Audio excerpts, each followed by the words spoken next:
Weeks ago in Los Angeles, a friend of mine and I were racing to catch a late movie and came across a normally busy intersection that was eerily still. Cars weren't moving. Then I noticed a motorcycle laying in the middle of the street. Then its rider face down on the pavement, motionless. His helmet scattered 15 feet from his head.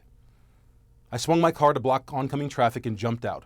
The driver of the SUV that hit the man was standing over him, yelling to me, "He's got a faint pulse."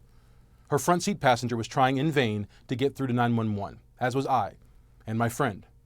And another man, brown-skinned and balding, who had just run down from his apartment after hearing the very loud impact. I gently told the driver, calm down, that everything was going to be fine. Yelled to the man laying face down, hang in there, help is on the way. He wasn't conscious, but I knew everything was going to be fine. She wasn't as convinced. Hands cupped to her mouth, she thought she'd killed him, she kept ranting. Now by this time, the intersection and sidewalk were packed with no less than 35 bystanders. The baldy man had gotten through to 911, and they were walking us through what to do next. Traffic backed up for blocks in all directions with drivers slowing to try to help, to try to do something, anything they could to help. As we were going to lift the motorcycle clear of the man, cut off his backpack and attempt CPR, the ambulance and fire trucks crested the hill and surrounded the scene. The first responders scrambled from their trucks and told us pedestrians to back up, let them work. It wasn't more than a minute before the EMTs and firemen stopped scrambling. They covered his lifeless body in black cloth and pronounced him dead on the spot. A river of blood still flowing 6 feet long from his ears down the uneven pavement. I never learned his name. They said it was confidential information, nor anyone else's name for that matter. But here's what I did learn.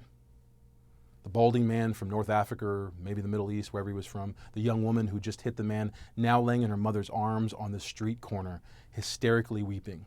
The young Korean man who helped me lift the bike off. The white woman who had just gotten off work, judging from her business attire, who'd taken my sweatshirt to put under the man's head. We were all there, together. No one asked for a green card, or who anyone was sleeping with, or to what God they prayed. The black, the Muslim, the Jew, the gay, the Korean, the woman, the man, none of that mattered a bit.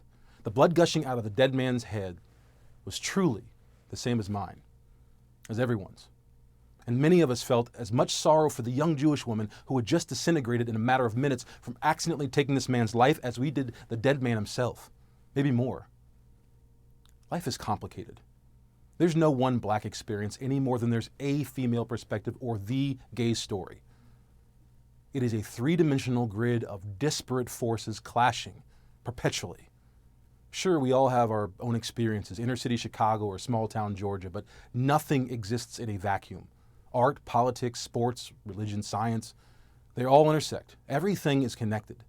And that's the truth if you look deep enough. Open things up, parse, question. The truth demands we look deeper, however elusive or complicated it seems. And that's what we'll do here. Along the way, I'm sure we'll make mistakes, but we'll try our best, and together, you and I, we'll do something special. I'm Matt Simon, and this is The Cross Section.